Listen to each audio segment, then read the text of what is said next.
Hello friends, कैसे आप लोग। आशा करते हैं कि आप लोग अच्छे होंगे, स्वस्थ होंगे और अपनी पढ़ाई अच्छे से कर रहे होंगे। तो आज हम बिना टाइम वेस्ट के सीधे आते हैं मुद्दे पे कि आखिर आज हम करने वाले क्या हैं। तो देखिए, आपके हिंदी के एग्जाम्स में जीवन परिचय और एक कहानी, दो जीवन परिचय और एक कहानी, ये आपका एकदम क्लियर रहता है कि आपको यहाँ से मतलब जीवन परिचय का मतलब आपके पास अब साहित्यिक परिचय पूछ रहा है। साहित्यिक परिचय पूछ रहा है। साहित्यिक परिचय।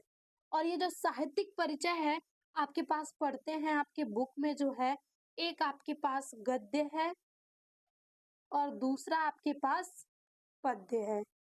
तो इतने आपके पास सिलेबस में हैं। अगर यहाँ पे देखें तो पूरे 5 यहाँ से आपको लेखक मिल जाएंगे। लेखक। और अगर हम पद्य में आ जाए तो यहाँ हमें लगभग 6 कवि है, यानी 6 कवि हैं। तो अब इनमें से कोई भी हमारे एग्जाम में आ सकता है। तो यहाँ पे क्या हमें ये पूरे 5, 6, 11 लोगों की रचनाएं याद करनी पड़ेगी, 11 लोगों के साहित्यिक परिचय याद करने करेंगे। तो ओह, ये अगर करना होता ना तो फिर हमारी तो बैंड बजने वाली, भाई इतना तो याद नहीं होने वाला है। तो आखिर हम क्या करें, कितने याद करें और कौन से याद करें कि हाँ, एक दो याद करने में हमारा काम चल जाए, चल क्या जाए, दौड़ जाए और एकदम से टिक हो जाए। तो हम आज आपको वही बताएंगे कि इन 5 में से किनकी हम याद कर लें और इन 6 में से किनकी अगर हम याद कर लें, 2 2 लोगों की भी, तब भी हम अपने एग्ज़ाम्स में पूरे 5 नंबर्स लेके चले आएँ। यहाँ से भी आप 5 नंबर लेके चले आएँ। और आपके बुक में 3 कहानियाँ हैं। बात करें तो आपके पास पंचलाइट और आपके पास बहादुर, 2 ही ले लें मगर बहादुर। ये आपके पास कहानियाँ, तो क्या हमें ये भी कहानी पढ़नी पड़ेगी, ये भी, इसके भी उद्देश्य रखना पड़ेगा, इसके भी सारांश, इसके भी उद्देश्य, इसके भी सारांश? तो नो, आपको इसमें से केवल एक कहानी को अच्छे से तैयार कर लेना, उसके उद्देश्य और सारांश को। और आपको एक गलती आप बच्चे बहुत करते हैं कि आप ये पेज बनाने लगते हैं कि नहीं, कहानी दी है तो अगर हम उद्देश्य है तो 2 पेज 3 पेज में लिखेंगे। तो आपको या तो साहित्यिक परिचय हो गई, या आपको 80 शब्दों में ही लिखना होता है। 80 शब्दों, सुंदर शब्दों में लिखना होता है। और जो आपके पास कहानी आती है, ये भी आपके पास मतलब 80 शब्दों में ही लिखना होता है। तो आप अधिक कर सकते हैं, लेकिन आप मान लीजिए 10 वर्ड बढ़ा सकते हैं। अब ये गलती नहीं करेंगे आप कि यहाँ से हम लगे 200 वर्ड डालने, ये गलती कभी नहीं करेंगे। मान लीजिए ये 100 हो जाते हैं तो ये आपका चलेगा, लेकिन 200 तो गलती कभी मत करिएगा करने के लिए।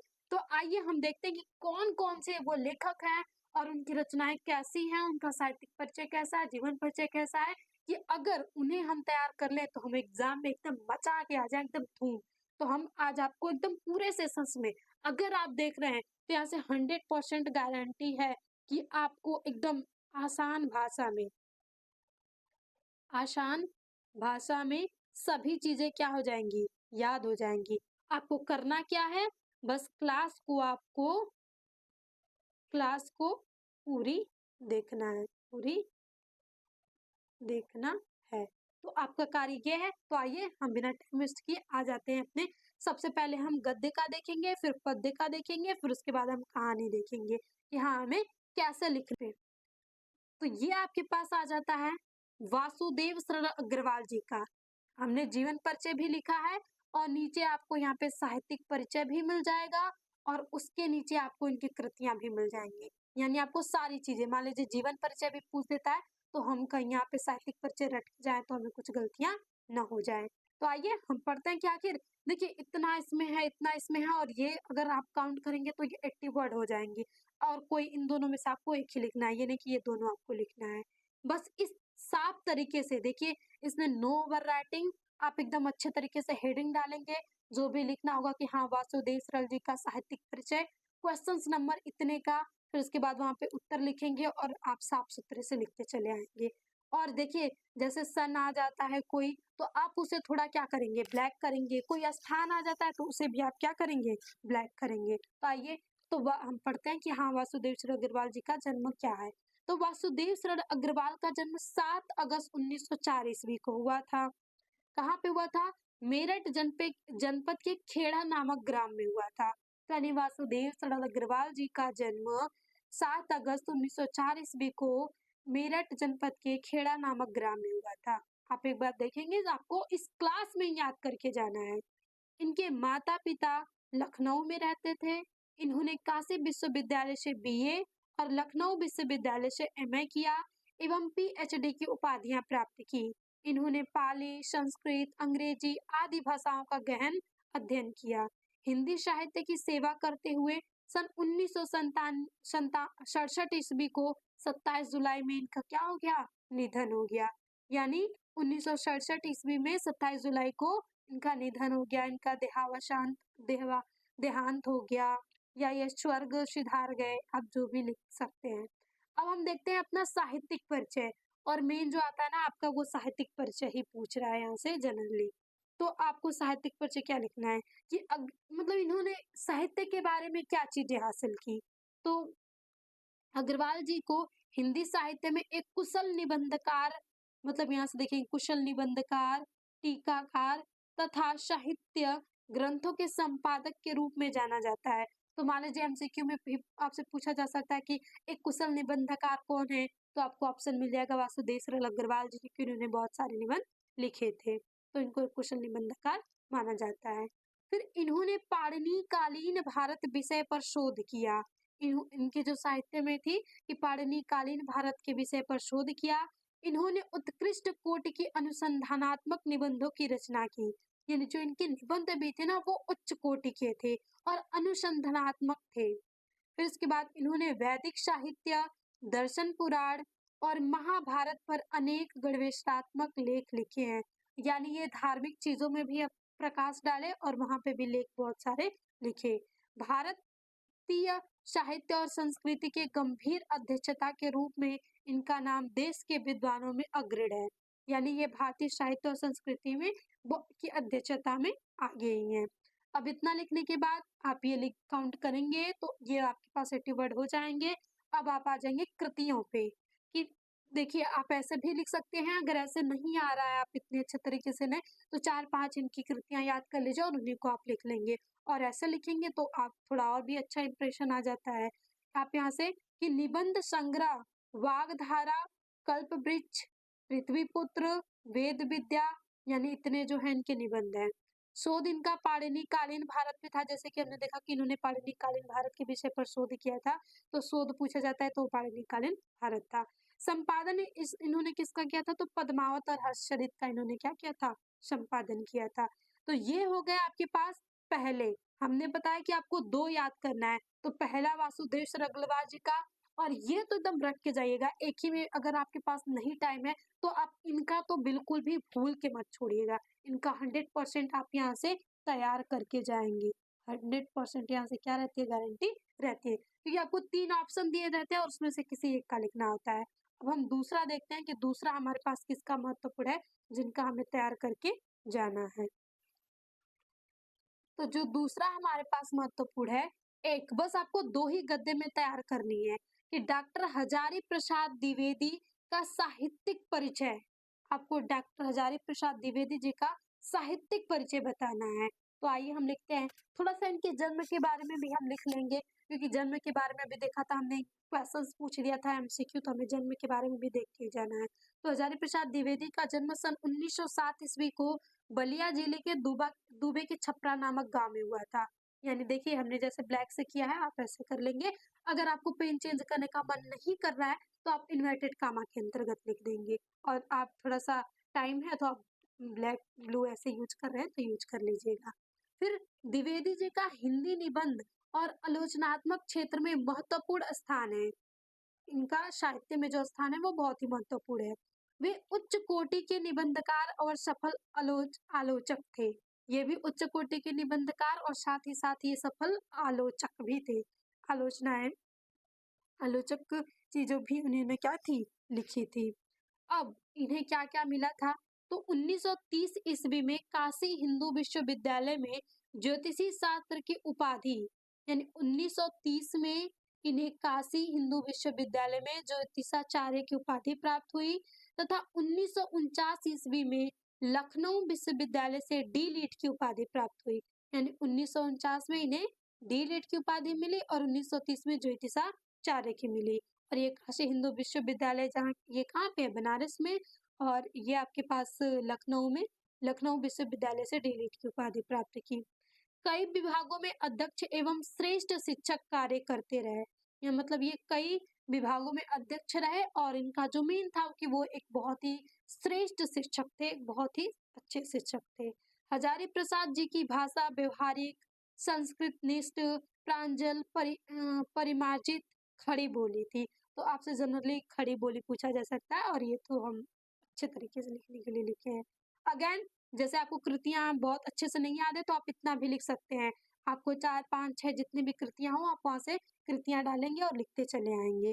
तो वो कौन कौन सी कृतियां हैं इनकी?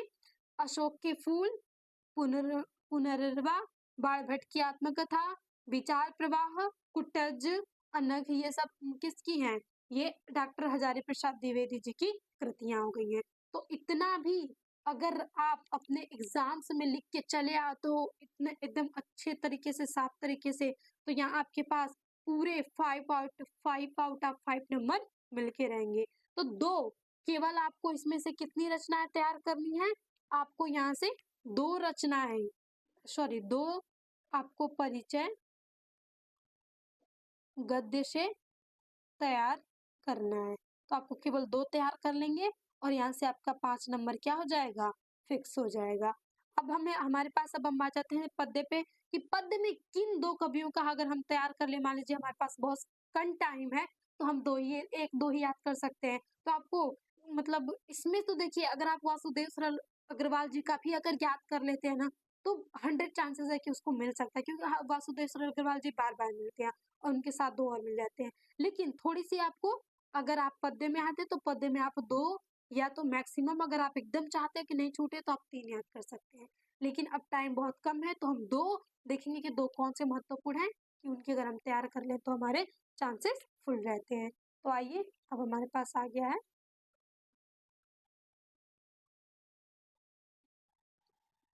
अब ये किसका है? महादेवी वर्मा का साहित्यिक परिचय है और महादेवी वर्मा है आपके पास पद्य में। तो अब हम देखते हैं कि महादेवी वर्मा का साहित्यिक परिचय क्या है। तो थोड़ा सा हम इनके जन्म के बारे में लिख लेंगे। जैसे देखिए यहाँ पे हमने लिखा कि अगर आप लिख रहे हैं ब्लैक ब्लू पेन, बहुत सारे स्टूडेंट होते हैं कि उनको चेंज करने में बड़ी दिक्कत होती है, तो फिर क्या वो चेंज कैसे लिखे? तो आपने जैसे लिखा कि श्रीमती महादेवी वर्मा का जन्म सन 1907, तो ये जो 1907 है ना, इसको आप इन्वर्टेड कामा के अंतर्गत लिख दोगे या नीचे आप क्या कर दोगे? लाइनिंग कर दोगे। में उत्तर प्रदेश के फर्रुखाबाद में हुआ था। फिर जो स्थान है यहाँ पे आप फर्रुखाबाद लगा देंगे, यहाँ पे भी अंडरलाइन या इन्वर्टेड कामा कर देंगे, कोई एक कीजिएगा। यानी इनका जो जन्म हुआ था, अगेन देखिए हजारी प्रसाद द्विवेदी जी का भी जो था 7 था, महादेवी वर्मा जी का भी 7 है और उनका जो बलिया जिले के दुबे के छपरा नामक गांव में था, इनका उत्तर प्रदेश के फर्रुखाबाद में हुआ था। फर्रुखाबाद एक शहर है, नगर है। फिर उसके बाद महादेवी वर्मा ने मैट्रिक उत्तीर्ण करने के पश्चात ही काव्य रचना प्रारंभ कर दी। यानी जो महादेवी वर्मा थी, अगर एक बात किया जाए तो उनकी बचपन से अगर हम कर लें तो काव्य में बहुत ज्यादा रुचि थी। तो इन्होंने जैसे ही मैट्रिक यानी 10वीं उत्तीर्ण की, वैसे ही इन्होंने काव्य रचनाएं करना प्रारंभ कर दिया। करुणा एवं भावुकता उनके व्यक्तित्व के अभिन्न अंग थे। यानी जो वो अपने काव्य में लिखती थी तो उनके काव्य में क्या झलकता था? करुणा, भावुकता, ये सारी चीजें एकदम उनके काव्य में झलकती, तो ये अभिन्न अंग माना गया। इनकी रचनाएं सर्वप्रथम चाँद नामक, देखिए हमने इसे चाँद ना इन्वर्टेड कामा किया है कि चाँद एक पत्रिका है, तो सर्वप्रथम चाँद नामक पत्रिका में प्रकाशित हुई थी। सन 1933 ईस्वी में इन्होंने प्रयाग महिला विद्यापीठ में प्राचार्य पद को सुशोभित किया। 1933 में इन्होंने प्रयाग विद्यापीठ, जो महिला विद्यापीठ थी, इसमें प्राचार्य के रूप में इन्होंने कार्य किया या को सुशोभित किया। फिर भारत सरकार ने इन्हें पद्म भूषण की उपाधि से भी सम्मानित किया। यानी इनको भारत सरकार ने पद्म भूषण से भी सम्मानित किया। तो जो महादेवी वर्मा थी वो उन्हें पद्म भूषण भी मिला था। फिर सन 1983 में इन्हें ज्ञानपीठ पुरस्कार से भी सम्मानित किया। अब भाई पद्म भूषण मिला, उसके साथ साथ इन्हें ज्ञानपीठ भी पुरस्कार मिला। तो जैसे हमने इन्वर्टेड कामा लिखा है तो आप यहाँ पे इन्वर्टेड कामा लगा सकते हैं। अब जो इनका निधन था वो 1987 ईस्वी में इनका निधन हो गया। देखिए 23 महीने बहुत ही अच्छे मिले और 5 वर्षों बाद इन्हें क्या हो गया, 5 4 वर्षों बाद इनका देहांत हो गया। अब इनकी जो महत्वपूर्ण कृतियाँ हैं, वो है निहार, रश्मि, दीपशिखा, शांतिगीत, नीरजा, ये सब किसकी रचना है? ये अपरा, ये सभी हैं, तो आप जो भी लिख सकते हैं। अणिमा, ये सभी जो रचनाएँ हैं वो महादेवी वर्मा जी के। रेखा चित्र भी है इन्हीं का है। अतीत के चलचित्र भी महादेवी वर्मा का है। तो आप यहाँ पे कई सारे लिख सकते हैं या इतना हो भी आप लिखेंगे तो चलेंगे। अब हमारे पास आ जाते हैं दूसरे जो मतलब वेरी-वेरी यहाँ से अगर हम देखें इम्पोर्टेंट है, तो आपको मैथिली शरण गुप्त जी का भी साहित्यिक परिचय याद कर लेना है। और इसी के साथ अगर आपके पास टाइम है तो जयशंकर प्रसाद जी का बहुत ही आसान है और आप 10 में भी पढ़े होंगे, पहले भी पढ़े होंगे, तो उनका भी तैयार कर लेंगे। क्योंकि अभी महादेवी वर्मा की जगह आपको जयशंकर प्रसाद मिल सकते हैं और ये मैथिली शरण एक हम याद करें कि अगर इन दोनों का नहीं मिले तो हम इनका लिख दें। तो फिर हम मैथिली शरण गुप्त का साहित्यिक परिचय देखते हैं। श्री मैथिली शरण गुप्त का जन्म चीरगांव झांसी में सन 1886 में हुआ था। तो आप जैसे फिर हमने यहाँ पे ब्लैक पेन यूज किया तो आप ये करें या ऊपर वाला कोई भी आप ट्रिक लगा सकते हैं। तो जो चीरगांव झांसी में सन 1886 में इनका हुआ था जन्म। अब मैथिली शरण गुप्त में बाल्यावस्था से ही काव्यात्मक प्रवृत्ति विद्यमान थी। वाओ! महादेवी वर्मा जी के अंदर भी थी और मैथिली शरण गुप्त जी के भी। देखिए मैथिली शरण गुप्त MSG, आप शॉर्ट फॉर्म में इनका नाम याद रख सकते हो। अब मैथिली शरण गुप्त में बाल्यावस्था से ही काव्यात्मक प्रवृत्ति विद्यमान थी। भाई अब के बच्चे में अगर ट्रेंड बने तो शॉर्ट्स देखने की प्रवृत्ति है। तो देखिए ज़माना बदलता रहता है। उस समय लोग सोचते थे, समाज सुधारक बनते थे और इस समय तो आपकी जनरेशन पता है किस ओर जा रही है। तो बस समाज हमसे बनता है। अगर हम चाहें तो समाज को सुधार सकते हैं। देखिए हमारे माइंड में ये रहता है ना कि हमारे एक अकेले करने से क्या होगा भाई? एक-एक बूँद से घड़ा भरता है। तो वैसे ही एक-एक के सुधार से पूरा समाज सुधरता है और समाज एक-एक लोगों को मिला के बना है, तो एक-एक लोगों के सुधार से भी ये सुधर भी सकता है। तो अगर आप शिक्षित हैं तो थोड़ा-सा आप मतलब अच्छी शिक्षा की ओर अपना ध्यान देंगे। आप जो भी 12th के बाद आप जिस भी फील्ड में जाएँ, देखिए शिक्षा का मतलब ये नहीं कि केवल गवर्नमेंट नौकरी आ गई, भई हम शिक्षित हैं। शिक्षा का मतलब होता है कि हम एक अच्छा जीवन, एक अच्छा मतलब नागरिक कैसे बने, कैसे हमें लोगों से बातें करनी है, किस तरीके के हमें मतलब समस्याओं से डील करनी है, ये सारी चीज़ें आती हैं। तो अगर हम शिक्षित हैं तो बहुत अच्छे से झेल जाते हैं। अगर थोड़े हमें नॉलेज नहीं है, तो हम छोटी-छोटी बातों पे क्या हो जाते हैं, घबरा जाते हैं। यानी विद्यमान थी। इनकी कविता लेखन का प्रारंभ 1909 में ही हो गया था। सही है भाई बाल्यावस्था में। यानी कविता का लेखन प्रारंभ तो इन्होंने 1909 में ही कर दिया था, किंतु इन्हें ख्याति 1912 में मिली। 1912 में इन्हें ख्याति मिली और किससे? प्रकाशित पुस्तक भारत भारती। तभी हमने पढ़ा था एक रचना में भी, जो भारत भारती कि जब इन्होंने 1912 में इसे प्रकाशित किया, तब इन्हें जाना जाने लगा और ये विख्यात होने लगे और इसी पुस्तक ने इन्हें राष्ट्र कवि के रूप में विख्यात किया। यानी जो भारत भारती थी, इसके लिखने के बाद ही इन्हें राष्ट्र कवि की उपाधि भी मिली और ये बहुत ही विख्यात हो गए और उसी की वजह से आज हम इन्हें पढ़ भी रहे हैं। फिर उसके बाद गुप्त जी प्रमुख रूप से प्रबंध काव्य की रचना में सिद्धहस्त थे। यानी ये प्रमुख रूप से प्रबंध काव्य ही लिखते थे। फिर ये द्विवेदी युग के सबसे अधिक लोकप्रिय कवि माने जाते हैं। तो मैथिली शरण गुप्त भी क्या है? द्विवेदी युग के कवि हैं। तो आप द्विवेदी युग को भी क्या कर देंगे? इन्वर्टेड कामा के अंतर्गत लिख देंगे। तो महावीर महा महा आचार्य हजारी प्रसाद द्विवेदी जो हैं, तो ये तो है नहीं, वो महावीर प्रसाद द्विवेदी जो हैं, वो द्विवेदी युग के हैं और जो बहुत अधिक ही लोकप्रिय हैं, वो मैथिली शरण गुप्त जी हैं। और अब इतना लिखने के बाद ये आप काउंट करेंगे तो 80 हो ही जाएगा। अब यहाँ से हम इनकी रचनाएँ लिखेंगे, तो रचनाएँ भारत भारती, साकेत, यशोधरा, जयद्रथ वध, अनग, ये सब किसकी रचनाएँ हैं? मैथिली शरण गुप्त जी की हैं, जो कि ये थी उनकी बहुत ही महत्वपूर्ण थी, ये भी उसी के साथ-साथ महत्वपूर्ण है। यानी इनके जो भी थे ना बहुत मतलब चली थी और इसीलिए इन्हें राष्ट्रकवि के नाम से भी जाना जाता है। तो बस ये 4 आप अगर जीवन परिचय, साहित्यिक परिचय तैयार करके चले आते हैं, तो आप अपने एग्ज़ाम में 10 आउट ऑफ 10 लेके चले आएँगे। अगर इस तरीके से आप हेडिंग डालेंगे, अच्छे से लिख के चले आएँगे तो। तो ये तो हो गई हमारी बात अ जीवन परिचय, साहित्यिक परिचय की। अब हम देखते हैं कि आखिर हमें कहानी कैसे तैयार करनी है और एक ही कहानी आपको तैयार करनी है और वही कहानी आपको पूरे नंबर दे के जाएगी। या तो आपको उससे उद्देश्य पूछा जा सकता है या तो सारांश। देखिए हम अलग-अलग पढ़े, हाँ, इसका सारांश याद कर लो, इसका उद्देश्य याद कर लो। भाई एक ही कहानी उठाओ और उसका सारांश याद कर लो और उसका उद्देश्य याद कर लो, आपके पूरे 5 नंबर मिल जाएँगे। तो आइए हम देखते हैं, जो पंचलाइट कहानी है वही हम देखेंगे क्योंकि वो बहुत ही आसान तरीके से आती है। तो आ गई है हमारे पास पंचलाइट कहानी। उद्देश्य और सारांश दोनों देखेंगे। सबसे पहले हम उद्देश्य देखते हैं। तो देखिए ये कहानी है किसकी? पंचलाइट है, जैसे पेट्रामास को इन्होंने पंचलाइट कहा जाता था। तो ये मतलब जो कहानी है ना कि फणीश्वरनाथ रेणु द्वारा ये लिखित की गई है। तो ये बिहार की एक बहुत ही मतलब छोटी मतलब ग्रामीण का बहुत ही अच्छे से वर्णन किया गया है कि एक टोली थी और उस टोली में एक सरदार जी थे, तो वहाँ पे रामनवमी का मेला होता है, तो पंचलाइट खरीद के आती है। अब ये था कि इसमें बहुत मुनरी और गोधन, ये 2 मेन होते हैं यहाँ के नाम से जिन्हें जाना जाता है। तो जो गोधन था, वो मुनरी का क्या था? प्रेमिक प्रेमिका था, मतलब प्रेमिका तो गो गोधन की मुनरी थी और वो प्रेमी था। तो वो मुनरी को देख के मतलब ऐसे गाना ये सारी चीज़ें गाता रहता था, जिससे उसकी माँ गो सरदार से शिकायत करके उसको बाहर निकलवा दी रहती है, यानी वो जाति से बाहर हो गया रहता है। लेकिन वही जब रामनवमी आती है, पंचलाइट खरीद के लोग लेके आते हैं, तो अब ये बात होती है कि हाँ, इसे जलाया कैसे जाए, इसे जलाएगा कौन? और उसकी पूजा-वूजा करके एकदम सभी लोग एकदम तैयार हैं, सभी लोग एकदम उत्साहित हैं, कब जलेगी, कब हम लोग इसे देखेंगे। लेकिन समस्या ये थी भाई इसे जलाना उन जितने भी टोली में लोग उपस्थित थे, किसी को नहीं आता था। अब ये समस्या बहुत ही विकट थी और सब उत्साहित बहुत ही अधिक थे।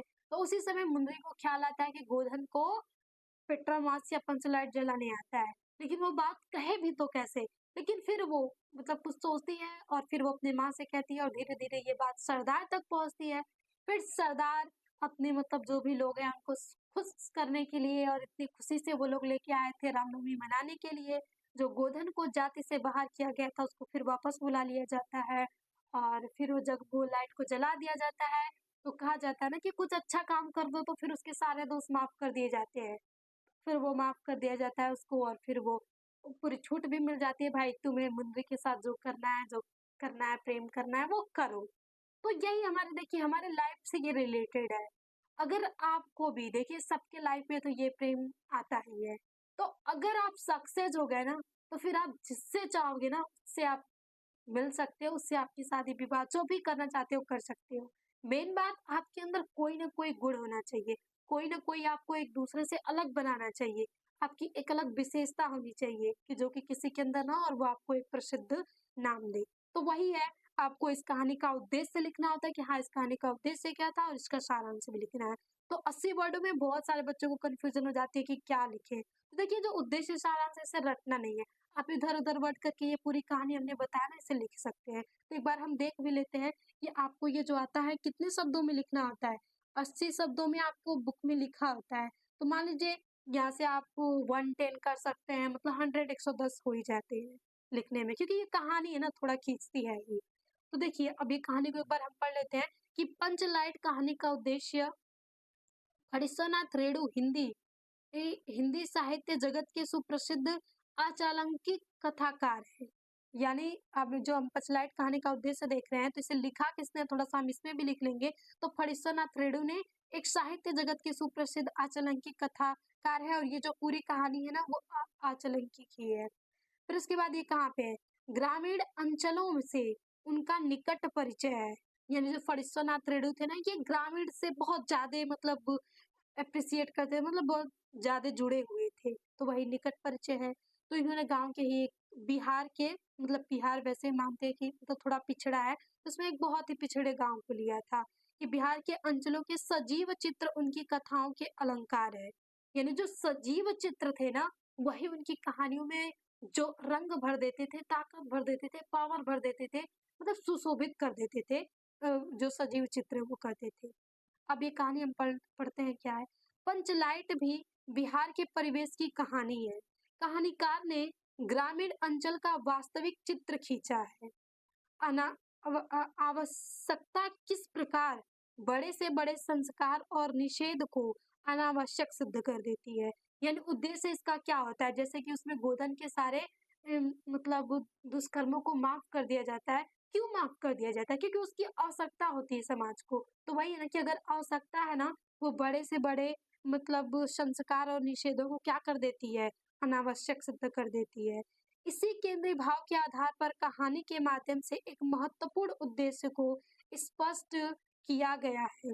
गोधन द्वारा पेट्रा मैक्स जला देने पर उसकी सब गलतियां माफ कर दी जाती हैं, उस पर लगे सारे प्रतिबंध हटा दिए जाते हैं तथा उसे मनचाहे आचरण की छूट दे दी जाती है। तो इस कहानी का उद्देश्य वही था कि मतलब जब भी गोधन पेट्रा मैक्स जला देता है, मतलब यही है ना कि अगर उसकी आवश्यकता होती है और जो उसकी मतलब किसी की भी आवश्यकता को पूरी कर देता है ना, तो फिर वो जो चाहे वो कर सकता है, उसके सारे दुष्कर्म माफ कर दिए जाएँगे। यानी उसकी सारी अनावश्यक मतलब वो गलत सिद्ध हो जाएँगे। तो ये कहानी का उद्देश्य था और इतना ही हमें लिखना था कि उसके सारे प्रतिबंध तो हटा दिए जाते हैं और तथा उसे मनचाहे आचरण की छूट दी जाती है। अब उसका मनचाहा आचरण क्या था? तो भाई वो जब भी मुंबई को देखा था वो सलीमा सलीमा ऐसा करके गाना गाता था। यही है, तो कहा जाता है भाई जाओ तुम खूब गाओ सलीमा, उसको देख के जाओ अपना आचरण जैसे जीते थे जियो। तो ये था कहानी का उद्देश्य। अब आपको कभी तो उद्देश्य पूछेगा और कभी पूछेगा सारांश, तो हम सारांश भी देख लेते हैं। सारांश थोड़ा उद्देश्य से बड़ा हो जाता है कि इसमें पूरी कहानी को आपको निचोड़ लिखना होता है कि हाँ, कहानी में क्या-क्या चीज़ें हुई थी, आपको सभी शॉर्ट फॉर्म में दर्शाना होता है। तो हम पढ़ते हैं कि पंचलाइट की कहानी रेणु जी की एक आचलंकी कहानी है और इसमें बिहार के एक पिछड़े गाँव के प्रवेश का सुंदर चित्रण किया गया है और उस गाँव को क्या कहते थे? उस गाँव का जो नाम था वो था महतो टोली। तो आप इसे इन्वर्टेड कॉमा में रख देंगे। महतो टोली में अशिक्षित लोग रहते थे। उन्होंने रामनवमी के मेले में पेट्रा मार्क्स खरीदा, यानी जब रामनवमी का मेला लगा था तो उसमें पेट्रा मार्क्स खरीदा, जिसे वो पंचलाइट कहते थे। वो बहुत ही सम्मान पूर्वक उसे पंचलाइट कहते थे। पंचलाइट को देखने के लिए टोली के बालक, औरत और मर्द इकट्ठे हो जाते हैं। यानी एक जगह पे वो पंचलाइट को जलते हुए देखने के लिए जितने भी लोग रहते हैं, छोटे बड़े सभी लोग क्या हो जाते हैं? इकट्ठे हो जाते हैं। सभी लोग उत्साहित हैं, यानी सबको एकदम लगी कब जले कब हम देखें। सभी लोग उत्साहित हैं, परंतु समस्या यह है कि उन साधे लोगों को पंचलाइट जलाना ही नहीं आता था। भाई ये बहुत ही विकट समस्या है कि सब लोग बेसब्री से इंतजार कर रहे हैं और इधर तो किसी को आता ही नहीं है। वो बेचारे सीधे-साधे लोग हैं, जैसे कि पहला बताया थोड़ा पिछड़े हैं, अशिक्षित लोग हैं, तो कहाँ से उन्हें जलाना आएगा? अब इस टोली में गोधन नाम का युवक था, जो मुनरी नामक युवती से प्रेम करता था। मुनरी की माँ ने पंचों से शिकायत करके उसे गांव से बाहर निकलवा दिया, या तो आप लिख सकते हैं जाति से बाहर निकलवा दिया था। यानी जो गोधन था उसको तो गांव से बाहर निकलवा दिया था।